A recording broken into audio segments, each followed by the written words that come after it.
Hello guys. तो एक बार फिर आप सभी का स्वागत है इस नई वीडियो में। और यार ये वाली वीडियो बहुत ज़्यादा इंपॉर्टेंट है, स्पेशली उन लोगों के लिए जो लोग अभी फरवरी में आने वाले हैं, क्योंकि फरवरी अभी स्टार्ट ही हुई है। तो यार आज का टॉपिक होने वाला है कि करंट सिचुएशन क्या है और आप कैसे अपने आप को सेल्फ आइसोलेट रख सकते हैं, और क्या क्या हमारे अभी यहाँ पे करंट रूल्स और रेगुलेशंस है जो कि आप सभी स्टूडेंट्स को फॉलो करने पड़ेंगे। तो चलो यार फिर वीडियो स्टार्ट करते हैं। और तो देखो यार, जितने भी स्टूडेंट यहाँ आने वाले हैं, मैंने कुछ चीज़ें ऐसी देखी है गवर्नमेंट की वेबसाइट पे, जहाँ ये लिखा हुआ है कि प्री ट्रैवलिंग कोविड टेस्ट होना चाहिए सबसे पहली बात, जो कि आप सभी ने को पता ही होगा, क्योंकि इतनी इंस्ट्रक्शन तो मिल ही जाती हैं। इतनी इंस्ट्रक्शंस तो फ्लाइट वाले भी दे देते होंगे कि एक तो वो चीज़ बहुत ज़्यादा ज़रूरी है। दूसरी चीज़ पे अगर हम आए तो जो दूसरी चीज़ सबसे ज़्यादा ज़रूरी है वो है यहाँ पे आने के बाद, एयरपोर्ट से बाहर निकलने के बाद आपको सीधा वहीं ही जाना है जहां आपने अपना अकोमोडेशन बुक किया है, चाहे वो कोई सी भी सिटी हो, कोई सी भी जगह हो। और जस्ट इन केस अगर आपका अकोमोडेशन इतनी ज़्यादा दूर है कि आप मतलब एक ही दिन में ट्रेवल नहीं कर सकते, या फिर कुछ ज़्यादा ही टाइम लगेगा, just in case under immediate requirements, तो आप एक किसी भी एक जगह पे, प्राइवेट जगह पे अपने आप को एक दिन के लिए या एक रात के लिए सेल्फ आइसोलेट कर सकते हैं। जैसे आप कोई किसी सर्टिफाइड होटल का कमरा बुक कर सकते हैं, जहाँ पे आप वन नाइट के लिए वहाँ रुकें और अगले दिन फिर अपनी जर्नी स्टार्ट करें अपने अकोमोडेशन पहुंचने के लिए। वैसे तो इतना ज़्यादा दूर मुझे नहीं लगता कि किसी की भी वो होगी अकोमोडेशन या सिटी जो कि आप पहुंच ना पाओ एक दिन में। बट ये फिर भी जस्ट इन केस के लिए उन्होंने लिख रखा है कि क्योंकि वो भी इतने ही सपोर्टिव होना चाहते हैं, गवर्नमेंट या फिर यूनिवर्सिटीज़, क्योंकि हर किसी को पता है कि क्या सिचुएशन अभी चल रही है। तो जो तीसरी चीज़ है वो सबसे ज़्यादा ज़रूरी चीज़ ये है कि अपने अकोमोडेशन में पहुंचने के बाद आपको 10 to 14 डेज का सेल्फ क्वारंटाइन करना है, और ये बहुत ज़्यादा ज़रूरी है आइसोलेट करना अपने आप को यूके में एंटर होने के बाद।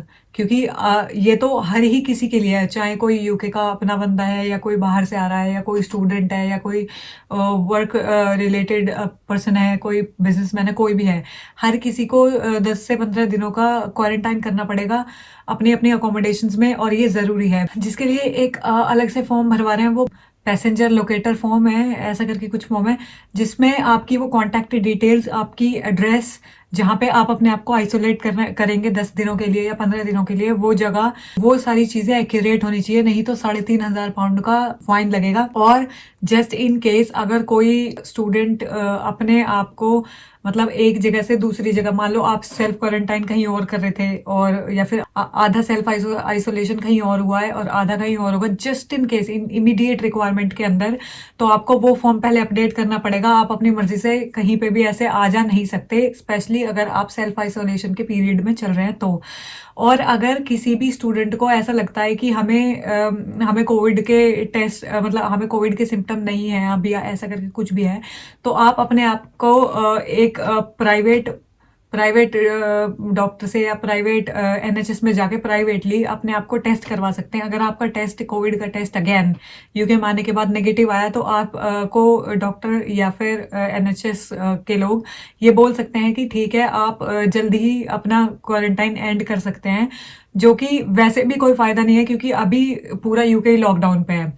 तो इसलिए बेटर यही है कि रूल्स रेगुलेशंस को फॉलो करा जाए। और यार बहुत सारे लोगों ने मेरे को मैसेज करा कि ये सब कह रहे हैं कि जुलाई तक लॉकडाउन रहेगा। मैंने पर्सनली ऐसी कोई भी ना न्यूज़ देखी है, ना मैंने कहीं भी किसी वेबसाइट पर पढ़ा है। अभी भी यही लिखा हुआ है कि 22 फरवरी या फरवरी के एंडिंग तक लॉकडाउन रहेगा, और 8 मार्च से जो है वो स्कूल्स वगैरह ये सारी जगहें रीओपन करना स्टार्ट करेंगे। तो मैंने ये पढ़ा है, अभी आज ही पढ़ा है। और इसके अलावा जो सबसे ज़्यादा ज़रूरी और भी बहुत सारी रेगुलेशंस एंड रूल्स हैं जो आप सभी को फॉलो करने हैं यहाँ आने के बाद। जैसे कि जो ट्रेवल है वो भी इतना ज़रूरी नहीं है। अगर किसी के पास, किसी स्टूडेंट के पास अभी से लेके आने वाले 3 महीनों का वीज़ा है, तो ऐसा ज़रूरी नहीं है कि उन्हें अभी ही अपने अपने घरों से निकल के ट्रैवल करना है। तो ये प्रोहिबिटेड तो नहीं है मतलब, लेकिन आपकी आपकी मर्जी है। तो आप अपनी हेल्थ और सेफ्टी को देखते हुए ये डिसीजन ले कि आपको अभी यहाँ आना चाहिए या नहीं, क्योंकि यहाँ आने के बाद भी चीज़ें इतनी आसान नहीं होंगी जितनी या तो हम सोच के आए या कुछ भी इस प्रकार का, क्योंकि ना तो अभी इतनी ज़्यादा जॉब्स अवेलेबल है, क्योंकि अभी करंट सिचुएशन तो अंडर लॉकडाउन है। तो इसलिए ये दिमाग में रख के आए कि 10-15 दिनों का क्वारंटाइन करना पड़ेगा, जो कि बाद में भी करना पड़ेगा। लेकिन अगर आप लोगों की क्लासेस ऑनलाइन चल रही हैं और ऐसा ज़रूरी नहीं है कि मतलब अभी आपको immediate face to face classes नहीं चलेंगी आपकी, मतलब अगर आपका कोर्स इस तरीके का है कि जिसमें यूनी ने पहले ही ये बोल दिया है कि इतने से इतने महीनों तक या इतने से इतने दिनों तक हम आपकी ऑनलाइन क्लासेस लेंगे, तो ऐसा ज़रूरी नहीं है कि आप अभी की अभी ही अपनी अपनी कंट्री छोड़ के आएँ। तो आप इंतज़ार कर सकते हैं जब तक लॉकडाउन लिफ्ट नहीं हो जाता तब तक। तो सबसे ज़्यादा बेटर यही रहेगा कि जब लॉकडाउन हट जाए तब ट्रेवल करा जाए। बट अगर जस्ट इन केस अगर किसी के पास वीज़ा है और वो मतलब एंड होने वाला है, जो शुरू के 3 महीनों का वीज़ा मिलता है, ऐसा कुछ है, तो वो सब बच्चे वो सभी स्टूडेंट्स कर सकते हैं अभी ट्रेवल, लेकिन प्रिकॉशंस के साथ मास्क वगैरह ज़रूर लाएं अपने साथ। और जैसा मैंने बोला कि एयरपोर्ट से निकलते ही सीधा अपनी अकोमोडेशन में जाएं, जहाँ भी आपने फॉर्म में भरा है, जहाँ का भी एड्रेस, तो चालाकी ना दिखाएं और फॉर्म में एड्रेस सही और डिटेल्स सही दें। उसके अलावा अगर आप अपनी डिटेल्स पैसेंजर लोकेटर फॉर्म में नहीं भरते हैं तो आपको रिफ्यूज़ करा जा सकता है, वो आपको वापस भी भेज सकते हैं यहाँ पे आने के बाद। तो वैसे तो मेरे ख्याल से फ़्लाइट्स पहले ही भरवाई होंगी form, but just in case तो ये बहुत ज़रूरी है कि आपके पास एक अकोमोडेशन होए। फ़्लाइट बुक करने से पहले अपनी अकोमोडेशन ज़रूर बुक करें, चाहे वो टेम्परेरी पर्पसेस के लिए हो या फिर परमानेंट पर्पसेस के लिए हो, लेकिन जहाँ पे आपने क्वारंटाइन करना है वहाँ आपके लिए एक एड्रेस होना चाहिए जो आप गवर्नमेंट को दोगे। तो ये बहुत ज़्यादा ज़रूरी है। तो अपनी अपनी अकोमोडेशंस का ध्यान रखें। और बहुत सारे स्टूडेंट्स ने ये भी पूछा है कि यहाँ पे आने के बाद लोग चीनी और नमक भी घर से ला रहे हैं।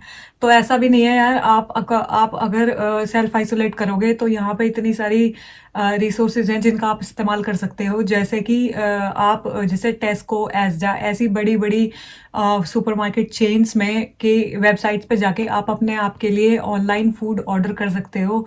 फूड एज इन अगर आपको घर में कुछ कुक करना है या आप जहाँ पे भी रुके हुए हो वहाँ पे कुछ भी कुक करना है, या अगर फ्रोज़न फूड मंगवाना है या इस तरह की चीज़ें, तो आप उनके ऐप्स भी इस्तेमाल कर सकते हो अपने लिए फूड सेल्फ क्वारंटाइन में ऑर्डर करने के लिए, ताकि ना तो आपको बाहर जाना पड़े और ना आपको भूखा भी नहीं रहना पड़े।